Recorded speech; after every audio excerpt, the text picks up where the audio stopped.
नमस्कार, मैं हूं आपके साथ मैत्री और आप देख रहे हैं हमारा खास शो राग बिहारी। बिहार की राजनीति, विकास और पहचान से जुड़े आज हम 3 बड़े मुद्दों पर चर्चा करेंगे। पहली चर्चा जो है वो बांकीपुर उपचुनाव की करेंगे, जहां प्रशांत किशोर की जनसुराज ने चुनाव लड़ने का ऐलान किया।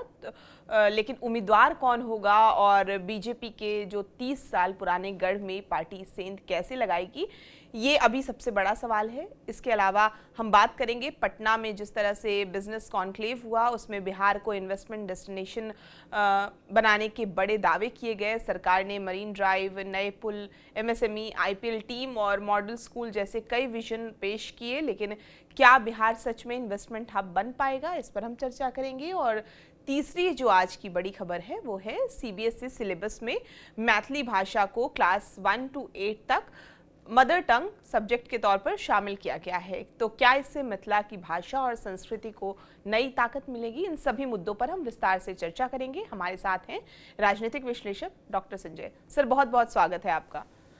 सर, सबसे पहले हम लोग बांकीपुर उपचुनाव को लेकर ही बात कर लेते हैं, क्योंकि प्रशांत किशोर ने ये साफ कर दिया है कि जनसुराज वहां से चुनाव लड़ने जा रही है, लेकिन उम्मीदवार कौन होगा इस पर अभी भी सस्पेंस जो है वो बरकरार है। दूसरी तरफ बांकीपुर पिछले 30 सालों से बीजेपी का मजबूत गढ़ रहा है, नितिन नवीन लगातार जीतते आए हैं। ऐसे में सबसे बड़ा सवाल यही है कि क्या पीके खुद मैदान में उतरेंगे या जनसुराज की जो बेरोजगारी, पलायन और विकास के मुद्दे पर बीजेपी को चुनौती क्या जनसुराज दे पाएगी, या फिर बांकीपुर में बीजेपी की बादशाहत जो है वो कायम रहेगी? देखिए, मनोज भारती जो इनके अध्यक्ष हैं, जो जनसुराज के, तो मनोज भारती जी ने तो स्पष्ट कहा है कि हम लड़ेंगे बांकीपुर, लेकिन हमारे उम्मीदवार कौन होंगे इस पर उन्होंने कोई सहमति नहीं जताई। और दूसरी बात, प्रशांत किशोर जी से भी यही सवाल पूछा गया। हालांकि उन्होंने कहा, मनोज भारती ने, कि हम चाहते हैं कि प्रशांत किशोर जी वहां से लड़े बांकीपुर से। अब उसके लिए वो तैयार होते हैं नहीं होते हैं मैं नहीं कह सकता। हालांकि प्रशांत किशोर जी से भी यह सवाल पूछा गया था, तो उन्होंने कहा कि पार्टी तय करेगी और फिर उनको तय करेगी, वो पार्टी में उम्मीदवार होंगे। तो ये तो तय है कि बांकीपुर ये लड़ने जा रहे हैं जनसुराज, और अब प्रशांत किशोर लड़ेंगे या किसी और को लड़ाएंगे ये तो अलग बात है। बिल्कुल आपने सही कहा कि ये बीजेपी का गढ़ माना जाता है, और जनसुराज इसको इस रूप में चाहती है कि अगर इस सीट पर जो भी बीजेपी प्रत्याशी खड़ा करती है, अगर उनको हराने में कामयाब होगी तो एक तरह से एनडीए सरकार के खिलाफ एक जनमत संग्रह की तरह होगा कि एक इतना बड़ा मैंडेट के बाद राष्ट्रीय अध्यक्ष की सीट जब खाली हुई और उस पर जनसुराज ने जाकर के अपनी दावा पेश किया, चुनाव में वो लड़े तो वो चुनाव जीत गए। तो ये एक अपने आप से एक सेटबैक होगा अगर ये चुनाव जनसुराज जीत जाते हैं।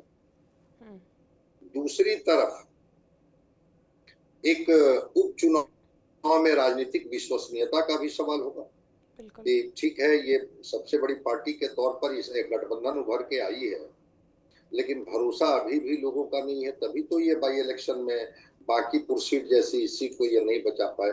इस पर ये लोग मंथन कर रहे हैं। लेकिन आपको याद होगा कि इसी तरह का एक लौ लश्कर लेकर के ये राघोपुर गए और वहां पर इन्होंने तेजस्वी यादव को एक तरह से चुनौती देने का काम किया। लगा कि तेजस्वी यादव के खिलाफ लड़ेंगे प्रशांत किशोर चुनाव, लेकिन प्रशांत किशोर चुनाव नहीं लड़े और फिर परिणाम तो तेजस्वी जी के ही पक्ष में आया। तो ये केवल भूमिका है या प्रशांत किशोर जी आएंगे, क्योंकि जनसुराज में प्रशांत किशोर से बड़ा कौन चेहरा, और अगर प्रशांत किशोर जी आएंगे, लड़ेंगे और अगर वो जीत गए तब तो ठीक है, बड़ी उपलब्धि होगी। नहीं जीते तो फिर तो एक सवाल उठेगा कि जो ये बिहटा में आश्रम बना करके फिर ये जो एक माहौल बना रहे हैं कि हम तब तक संघर्ष करेंगे जब तक कि हम एनडीए को सत्ता से हटा नहीं दें। तो प्रशांत किशोर जी को खुद लगेगा कि जनता लेगी कि ये खुद तो अपनी सीट जीत नहीं पाते हैं और ये पूरी पार्टी को कैसे जिताएंगे। तो इसकी संभावना मुझे बहुत दिखती नहीं है कि प्रशांत किशोर जी चुनाव मैदान में खुद उतर गए, और वो भी बाई इलेक्शन। क्योंकि इससे तो न सरकार बननी है न सरकार गिरनी है, बस वही दो बात। एक राजनीतिक विश्वसनीयता की बात हो सकती है कि जनता का भरोसा अभी भी प्रशांत किशोर के पक्ष में है, अगर ये जीत गए तो, या इनका उम्मीदवार जीत गया तो। यह एक तरह से जनमत संग्रह की तरह होगा कि देखिए एक सीट पर इन्होंने लिटमस टेस्ट किया और देखिए प्रशांत किशोर जी कैसे लोकप्रिय हैं कि वो सीट ये जीत ले गए। तो प्रशांत किशोर जी अपने किसी उम्मीदवार को उतारेंगे जिसकी संभावना लगती है। अगर प्रशांत किशोर जी को लड़ना होता तो इस तरह की खबरें आने लगती। मनोज भारती का बयान इस तरह से नहीं आते कि मैं तो चाहूंगा कि प्रशांत किशोर जी ही लड़े, लेकिन अगर वो नहीं लड़ेंगे तो फिर किसी और को लड़ाएंगे। दूसरा, वो कास्ट डोमिनेटेड क्षेत्र भी, बांकीपुर का जो विधानसभा का सीट है वो कास्ट डोमिनेटेड, पार्टियां हैं, विचारधारा है, बदलाव के जितने भी क्रांतिकारी नारा वहां लगा दिए गए, लेकिन जाति तो सच्चाई है। और वो कास्ट डोमिनेटेड क्षेत्र में जब ये जाएंगे चुनाव लड़ने बांकीपुर में, तो किसी कास्ट उम्मीदवार पर जमसुराज दांव लगा सकते। अब इनके पास तो कास्ट उम्मीदवार है ही ना।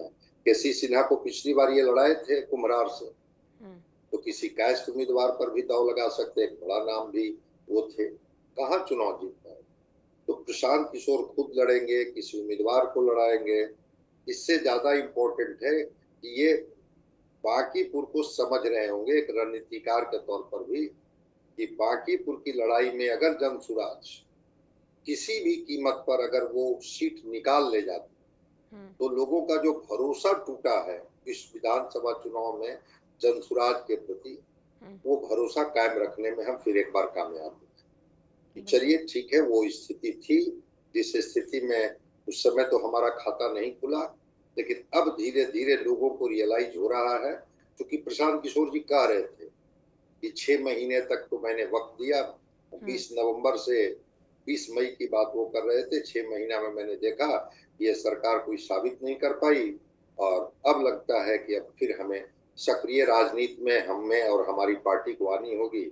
और वो 15 बीघे में वो जो बिहटा में आश्रम बना है जिसमें 50,000 लोगों को प्रशिक्षित किए जाने की बात है, 500 लोगों को ठहरने के लिए टेंट की व्यवस्था की जा रही है। प्रशांत किशोर भी कह रहे हैं कि जब तक हम बिहार को बदल नहीं लेंगे तब तक मैं इसी आश्रम में रहूंगा और इसी आश्रम से पूरे बिहार में बदलाव के लिए संघर्ष करूंगा। देखते हैं, बांकीपुर का तो उपचुनाव बड़ा दिलचस्प होगा, और उस उपचुनाव में जनसुराज का प्रेजेंस, अगर प्रशांत किशोर लड़ जाते हैं तब तो वो उपचुनाव बड़ा ही सुर्खियों वाला उपचुनाव होगा।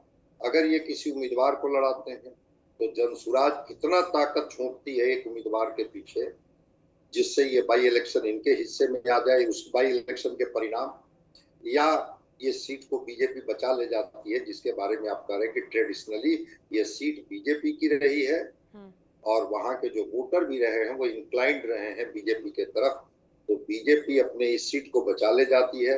और राष्ट्रीय अध्यक्ष के तौर पर नितिन नवीन है, तो चूंकि ये सीट को उन्होंने खाली किया है तो राष्ट्रीय अध्यक्ष के लिए भी एक प्रतिष्ठा की सीट होगी।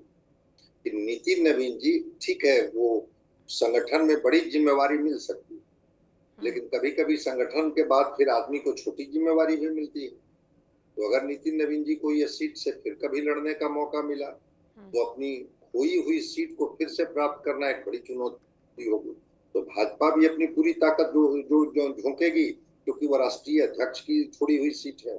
और जनसुराज का तो प्रशांत किशोर और उनकी पार्टी हुंकार भर ही रही है कि हम बाई इलेक्शन में आजमाएंगे बांकीपुर में, और देखते हैं कि बांकीपुर की सीट कैसे हम नहीं जीत पाते हैं।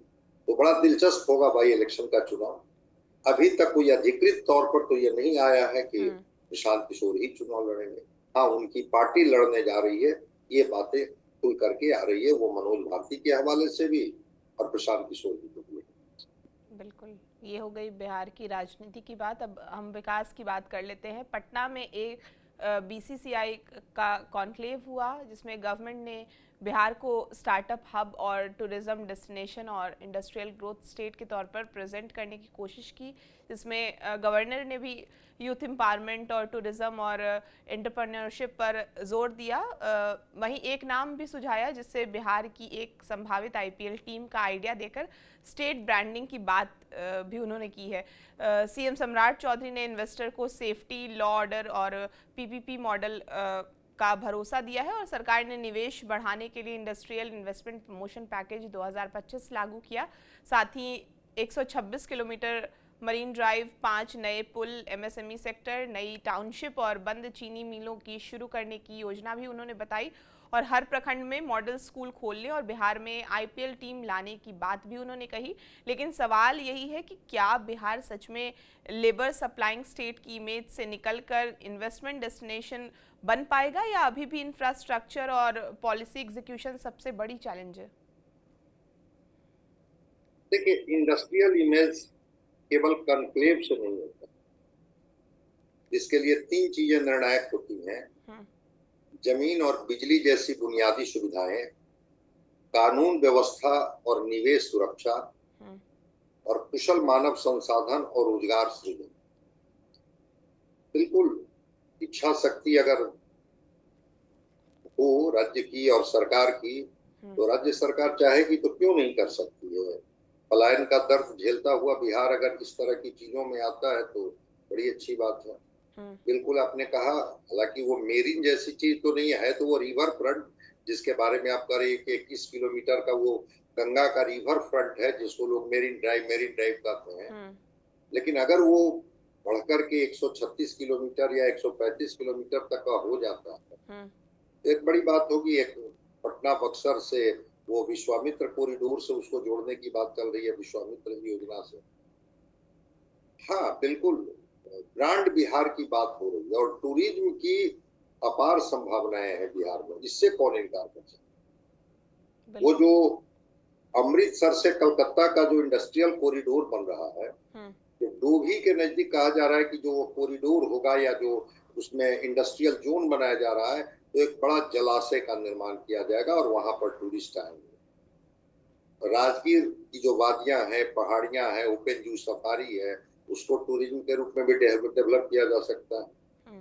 4 धर्मों का जनक रहा है बिहार। बुद्ध, महावीर, गुरु गोविंद सिंह, और अभी तो आए थे पंजाब के मुख्यमंत्री मत्था टेकने, और जगत जननी सीता की भूमि रही है पुनौरा धाम, जिसका कि बड़े पैमाने पर भव्यता के साथ उनका विकास हो रहा है। रामायण सर्किट से जोड़ने की बात चल रही है, बुद्ध सर्किट बनाने की बात चल रही है, जैन सर्किट बनाने की बात चल रही है।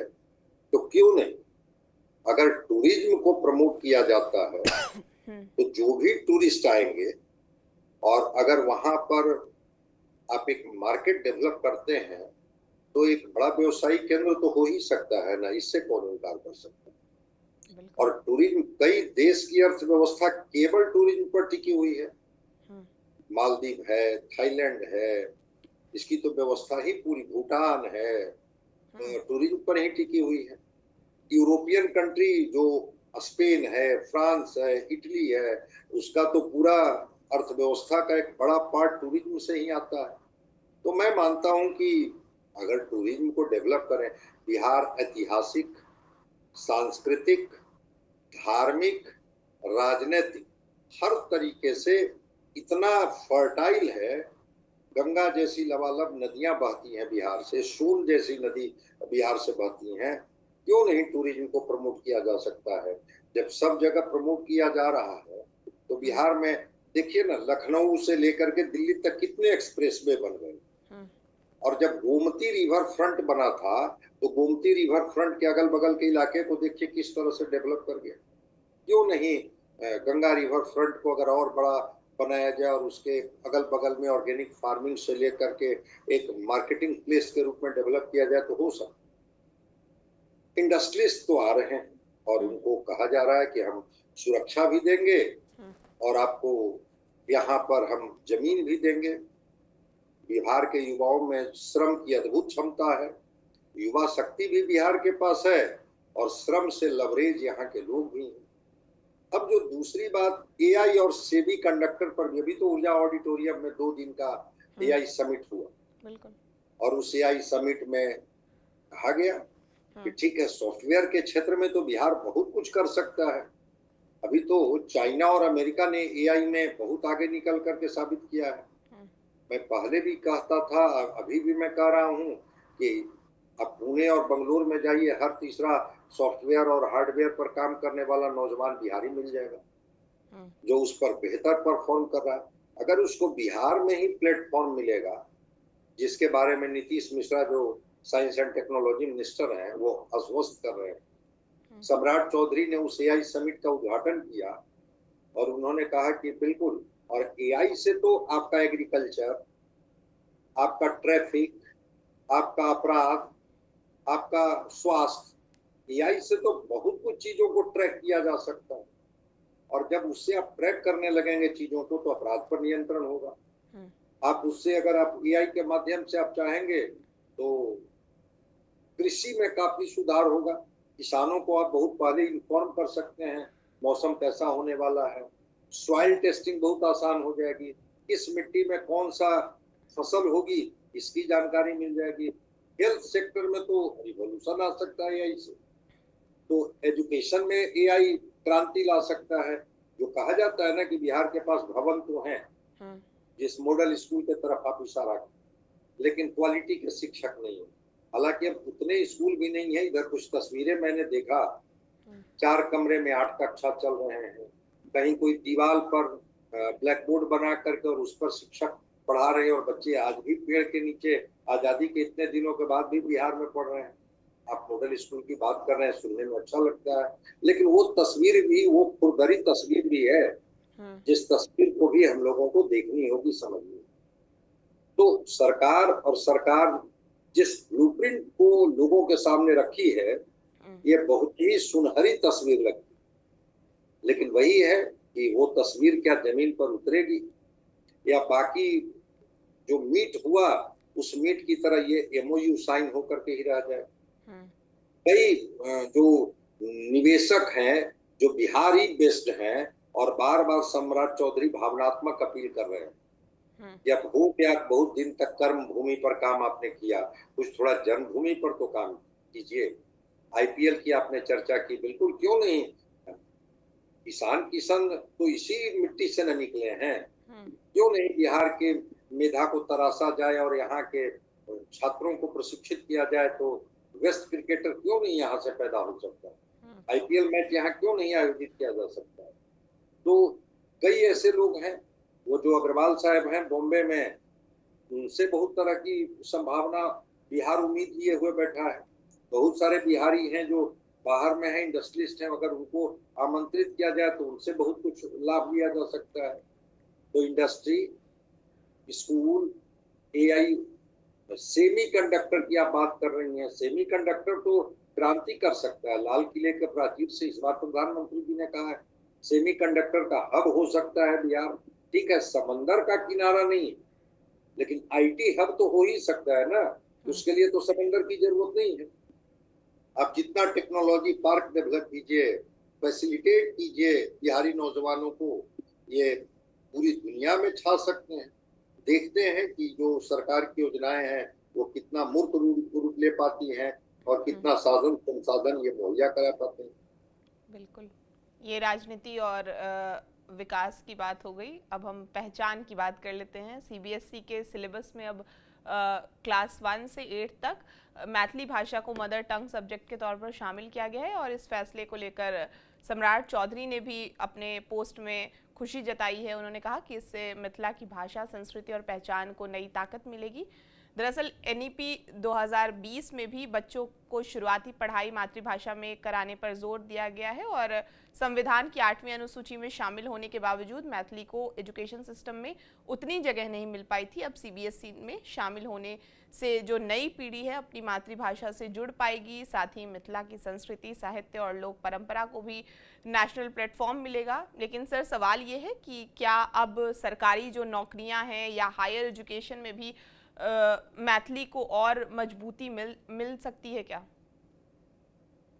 देखिए, दुनिया के जितने देश हैं वो अपने बच्चे को मातृभाषा में ही पढ़ाए। अगर कॉस्मोपॉलिटन अगर वो लोग नहीं है तो मातृभाषा को प्रायोरिटी दी जाती है। और मैथिली संस्कृति तो एक समृद्ध संस्कृति है, मैथिली भाषा भी एक समृद्ध भाषा है। जितना इसको मिलनी चाहिए थी जगह उतना नहीं मिल पाया। तो अगर शिक्षा प्रणाली में अगर इसको शामिल करने की बात आई है तो निश्चित रूप से इस भाषा को एक बड़ी ताकत मिलेगी, बड़ा बल मिलेगा। क्योंकि स्कूल स्तर पर तो इसकी औपचारिक पहचान बढ़ेगी और मिथिला क्षेत्र के जो बच्चे हैं उनका मातृभाषा से लगाव बढ़ेगा। अगर भोजपुरी के लोग आपस में भोजपुरी में बात करते हुए मिलते हैं, मिथिला के लोग मैथिली में बात करते हुए मिलते हैं, तो उससे तो एक प्रमोशन मिलता है ना। जो मिथिला का साहित्य है, लेखन है, इसको तो काफी ऊंचाई दिया जा सकता है। इससे कहाँ इनकार किया जा सकता। जब देश की वित्त मंत्री मिथिला पेंटिंग से बनी हुई साड़ी पहन करके और वो पढ़ सकती हैं बजट, देश का बजट पढ़ सकती हैं, वो मधुबनी पेंटिंग को प्रमोट किया गया, मिथिला पेंटिंग से बनी हुई चीजों को जब वो प्रमोट कर सकती हैं तो मिथिला भाषा को क्यों नहीं प्रमोट किया जा सकता है। और मैथिली क्षेत्र एक बड़ा विस्तृत फलक पर एक क्षेत्र है। तो स्थानीय भाषा में जितनी चीजें बच्चे जितना जल्दी ग्रस्त करते हैं, ऐसा नहीं है कि दूसरी भाषा तीसरी भाषा की बात नहीं की गई है, लेकिन 9th क्लास में कहा गया है सीबीएसई बोर्ड में, जिसकी बात आप कर रही हैं, कि 3 भाषाएं पढ़ना अनिवार्य है। तो अगर एक मैथिली भाषा को भी उसमें जगह दे दी गई है तो मैथिली तो उनकी अपनी भाषा है, उसमें कोई उनको सीखने जैसी तो अलग से बात नहीं है। और दूसरी चीज कि उस भाषा को जो सुपरफिशियल तरीके से वो पढ़ते थे, अब उसको गंभीरता से पढ़ेंगे, गंभीरता से उस पर काम करेंगे, तो मैथिली भाषा प्रमोट होगा। और सीबीएसई जैसे राष्ट्रीय बोर्ड में अगर मैथिली भाषा को शामिल किया गया है तो उनको अपने भाषा पर गर्व भी होगा, अभिमान भी होगा कि हमारी भाषा को भी, जो एक आंचलिक भाषा तक सिमट करके रह गई थी, जो एक खास क्षेत्र में वो भाषा थी और वहीं के लोग उस भाषा को अपनी बोलियों में प्रचलित तौर पर बोलते थे, वो भाषा को अब सिलेबस में जगह दी गई, सिस्टम में लाया गया है, शिक्षा प्रणाली में जगह दी गई है। तो मैं मानता हूं कि मैथिली भाषा का विकास होगा। और कई ऐसे कवि, लेखक जिन्होंने मैथिली में गाया, मैथिली में लिखा और मैथिली साहित्य में कई बार उनको साहित्य अकादमी पुरस्कार मिला, कई ऐसे साहित्यिक पुरस्कार मिले जिसके बारे में कहा जाता है कि उसकी कल्पना भी लोग नहीं करते हैं। तो भाषा के बारे में मेरी अपनी समझ है कि भाषा एक कम्युनिकेशन का माध्यम होता है, एक कम्युनिकेट करने का माध्यम होता है। अगर उस कम्युनिकेटिव भाषा में अपनी बात कहने की छूट मिल जाती है, इजाजत मिल जाती है, तो व्यक्ति ज्यादा नेचुरल तरीके से अपनी बात को रख पाता है, चाहे वो साहित्य का सृजन हो या किसी उपन्यास की रचना हो, चाहे वो सृजनात्मक तरीके से उस भाषा में सीखने की प्रेरणा हो या उस भाषा के माध्यम से दूसरे के साथ संवाद। कई ऐसी भाषाएं हैं जो बहुत स्थानीय स्तर पर बोली जाती है, लेकिन उसमें जब साहित्य सृजन हुआ तो ट्रांसलेट करके पूरे विश्व में उसका प्रचार प्रसार हुआ। तो मैथिली भाषा को तो समृद्धि और सशक्तिकरण मिलेगा इससे, जब उनको शैक्षणिक प्रणाली में और सीबीएसई बोर्ड जैसा नेशनल बोर्ड ने जब उसको जगह दी है, तो ये तो मैथिली भाषियों के लिए और मैथिली बोलने वाले, लिखने वाले, समझने वाले छात्रों के लिए एक बड़ी उपलब्धि होगी कि उनको भी जगह दी गई है कि हम इस भाषा को और भी बेहतर तरीके से लोगों तक पहुंचाएं। तो मैथिली भाषा का शामिल होना एक अच्छा संकेत है। बिल्कुल, जैसे जर्मन फिलोसोफर या थिंकर, क्या हम बाद में, आपने ये अच्छा पॉइंट कहा कि ट्रांसलेटेड वर्जन हम पढ़ते हैं, लेकिन उसी तरह से मिथिला के भी, अगर बिहार का एक क्षेत्र है, बड़ा क्षेत्र है जहाँ पे मैथिली भाषा बोली जाती है और कई ऐसे लोग हैं जो बिहार से बाहर रहते हैं, उनको नहीं आता है, लेकिन लिपि उसकी जो अलग है वो एटलीस्ट पढ़ सकते हैं जहाँ भी रह के। सीबीएसई में शामिल करना एक अच्छा पहल और भाषा के एक्सपेंशन के रूप में अच्छी शुरुआत देखी जा रही है सर। एक छोटी बात मैं बता देता हूँ जी। तो बड़े महाकाव्य लिखे गए। एक सूरदास ने लिखा सूर सागर, और तुलसीदास ने लिखा रामचरितमानस, और तुलसी ने जो रामचरितमानस लिखा वो अवधी में लिखा, और सूरसागर ब्रज में लिखा गया। तो अवधी भाषा और ब्रज भाषा भी तो क्षेत्रीय भाषा ही थी, राष्ट्रीय पहचान तो नहीं थी। लेकिन हमको तो नहीं लगता कि कोई ऐसा व्यक्ति नहीं होगा जिसके घर में रामचरितमानस की चौपाइयां नहीं पढ़ी जाती हो। पाली और प्राकृत, बुद्ध ने जितने उपदेश दिए वो पाली और प्राकृत में उनके उपदेश है। उस समय संस्कृत जो थी वो एलिट क्लास की भाषा थी, तो संस्कृत में उन्होंने नहीं उपदेश दिया है, उनके उपदेश पाली में है और प्राकृत में है। और इसलिए पाली और प्राकृत में कि वो आम जन की भाषा थी, लोग पाली समझते थे, बोलते थे, लिखते थे। प्राकृत भाषा में अशोक ने ब्राह्मी लिपि में सारे जो शिलालेख लिखे थे वो लिखे थे, इसलिए कि चूंकि उनको लगता था कि लोक भाषा वही है। तो जब जन भाषा को, लोक भाषा को अगर आप प्रमोट करते हैं अपने शिक्षा प्रणाली में जगह दे करके, तो मैं मानता हूं कि उसका जुड़ाव काफी दूर तक होता है। बहुत सारे ऐसे लोग होते हैं जो जिनके भाव हैं, जिनके पास पात्र भी हैं, घटनाक्रम भी है, लेकिन उनको लगता है कि अरे जब तक मैं अंग्रेजी में नहीं लिखूंगा तब तक तो मुझे पुरस्कृत ही नहीं किया जाएगा, या मैं अंग्रेजी में नहीं लिखूंगी तो मुझे पुरस्कृत नहीं किया जाएगा, तो वहां से वो बच जाते हैं। अगर इस बात की छूट मिलेगी कि चलिए अपनी ही भाषा में आप लिखिए जो आप लिखना चाहते हैं, बाद में उसको ट्रांसलेट कई वर्जन में करा करके और पूरी दुनिया तक वो चीजें चली जाएंगी। कई उपन्यास हैं जो रशियन में लिखे गए और कई ट्रांसलेशन वर्जन आए और पूरी दुनिया में उस उपन्यास को सराहा गया।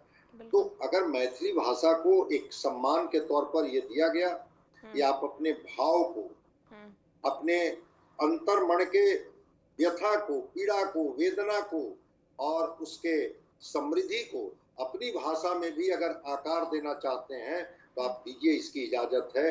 तो उस भाषा के लिए तो एक अच्छी शुरुआत है ही नहीं। बिल्कुल, क्रिएटिविटी लेवल पे भी जरूर बढ़ेगा। सर बहुत शुक्रिया हमसे बातचीत करने के लिए।